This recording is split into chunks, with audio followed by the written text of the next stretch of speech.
Now we're joined from Washington by the Libyan ambassador to the United States, Ali Aujali. Ali Aujali, many thanks for joining Lateline tonight. Thank you. Muammar Gaddafi always said he would die in Libya and he'd go down fighting. It does appear he was cornered while trying to escape, and we're told he was then killed in crossfire.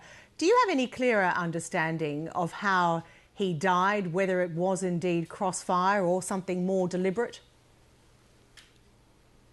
Well, the statement was made by Dr. Mahmoud Jibril, the Prime Minister. It was very clear. They captured him alive.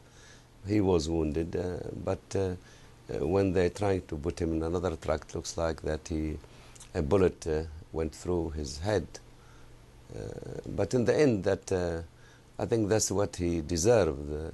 He has so many chances to have a better end for his dictatorship regime, but he insists, even with the bloodshed committed by his people for the last 8 months, he never realized that he's doing something which nobody did in the history, I believe.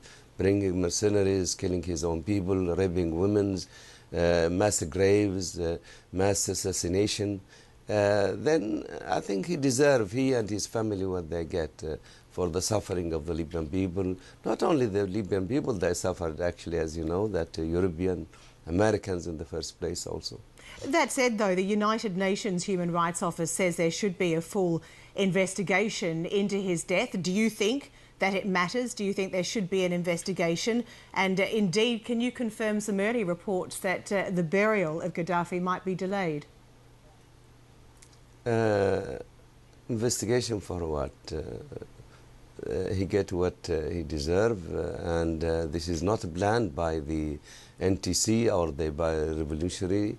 The Libyan people and the NTC and I believe the European, they like very much to see Gaddafi alive and to ask him questions for his criminal for the last 42 years against humanity. This question will delay his burial or not. In the Muslim way, that the dead body have to be buried as soon as possible. That's what I know.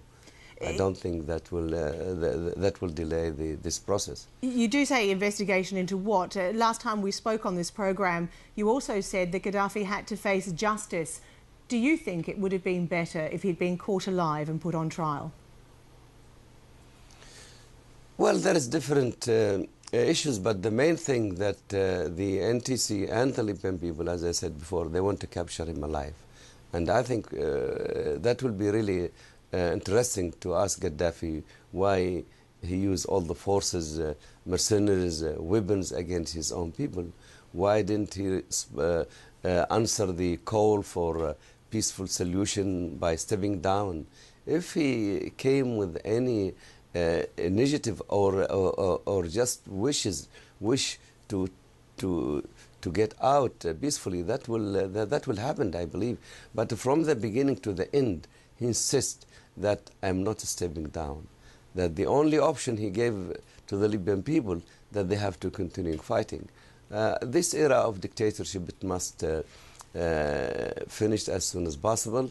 It is a new page for the Libyan people to build their democratic country. Libya will have a very candid relation with the international community. Libyan people, they are celebrating the end of the abuse of Gaddafi's regime. Indeed. This is the end of this chapter. The end of a chapter, the end of an era. As we heard in that earlier report, though, one son, Saif al-Islam, his whereabouts are unknown. Do you believe that he, or indeed the forces that have remained loyal to Gaddafi, do you believe any of them have any capability at all now, present any sort of threat? No, I don't believe so. I think that's the end of the war. That's the end of anybody to raise the arms against the Libyan people. I think that's over. This war is over. Gaddafi is fighting not to gain anything. He's fighting to revenge. He tells the Libyan people very clear: if we don't rule you and my family, myself and my family, then we are going to fight. That's what happened exactly. And unfortunately, his son was worse than him. The Libyan people, they were very optimistic that Saif, he came out and he spoke in a very civilized way, telling the Libyan that he wants reform, he wants constitution, he wants human rights, he wants freedom of the press. But his speech on the 20th of February, he told everybody without doubt that Saif is even worse than his father. And that's when I heard that speech, that when I went to the Al Jazeera and announced my resignation, because there was no other exit except to continuing Gaddafi's ruling Libya or face the war. Well, of course, it is now that the work really begins. Now Gaddafi is dead. How quickly can the National Transitional Council form an interim government?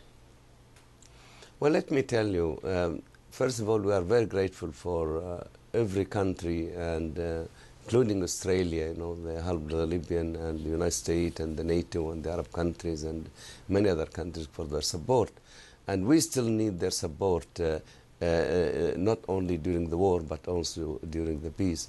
The challenges are great, but what makes me happy that the determination of the Libyan people. You see these young people, 18, 15, 20 years of age, first time in their life they know the army, they touch the army. They sacrifice with their blood. They're wearing slippers and not proper shoes or proper clothes, but the bitterness they felt during the years of Gaddafi's rule make them that this is the time to remove this dictatorship regime. I think that don't worry about Libya. We will be able to build a democratic Libya. We will be able to choose a democratic country, and our relation with the world will be smoother and better. You do express great confidence, but of course that we've seen Hillary Clinton and also William Hague urge that the various militias be brought into one central army as quickly as possible. I understand there's something like 40 separate militias. It is a country with no parliament, no constitution, virtually no civil society organisation. As you say, the challenges are huge. There is a time frame that's been laid out, 8 months to an election. Do you think that's realistic? And how careful does the council have to be about setting expectations? Well, I was confident from the beginning when the Libyans raised against Gaddafi in February. I was confident that we will win this fight against this dictatorship regime. Don't listen too much to these people who claim that they are expert, they know the area, because when I listen to them talking about the tribes, about this kind of issue, I don't think really they know the Libyan, they know their cultures, and even maybe sometimes they know what is the role of the tribe. The tribes in Libya, they have no political role. They just maybe social more than political. The Libyan, believe me, who find themselves in a daze fighting a regime with all the machines, guns they have, and they united for the last 8 months to carry on this responsibility. I have a great confidence in them that they will be united to build a new democratic Libya. This group, this militia, this militant, it is happened in every crisis in the world.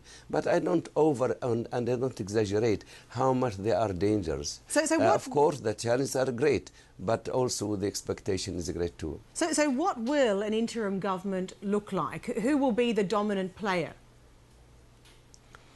Well, now, as you know, that we have NTC who has been guided the Libyan people, who has been managing this crisis for the last since February, and the people, they have a great respect for Mr. Aujali. He's a very respected man all over Libya. Dr. Mahmoud Jibril, the Prime Minister, is also a very efficient man, very nationalist, and I believe that we will find our way. There is a roadmap what we are going to do next. And this is important. It has to be respected. But don't expect that no incidents will happen from time to time or no differences. Differences required. Libya was living for 42 years for one vision, one man, one idea, one destination. Now when we see some the diversity in what we are going to do, some opinions of how do we handle our issue, how we handle our relation with the West or the East, then I think this is what we want to see. But there is a price for that, of course. We do not want to impose what the Libyan people should do. Libyan, they deserve a better life. They deserve to practice their rights from now on. If I could just finish with a personal question. Of course, this one man, this one regime was one that you answered to and worked for prior to your February decision to leave. Do you ever wish that you'd done that earlier?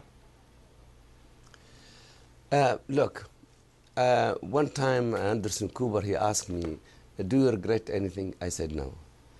He unfortunately misinterpreted that. But if you ask me again, I will say no, I don't regret anything. Since I graduated from the university and joined the Foreign Service, I didn't commit anything wrong in my life as a public servant. But in the same time, we cannot leave Libya for Gaddafi to do what he wants. We must have some people, they at least, if they cannot raise their voices, at least they can have some sympathy and they can serve their community. When I came to Washington, D.C., I never discriminate against the Libyan community who are living here for 30, 40 years, who is with Gaddafi or who is against Gaddafi. Because, and what I told them exactly, that if I can help you, if I can serve you, that's what I really want. Then, of course, when it reached the point which I cannot really do what I'm supposed to do to help the Libyan people, then I resigned. And that point, it was 21st of February this year. Well, it is another historic day for your country, Ali Aujali. Many thanks for talking to Lateline once again. Thanks.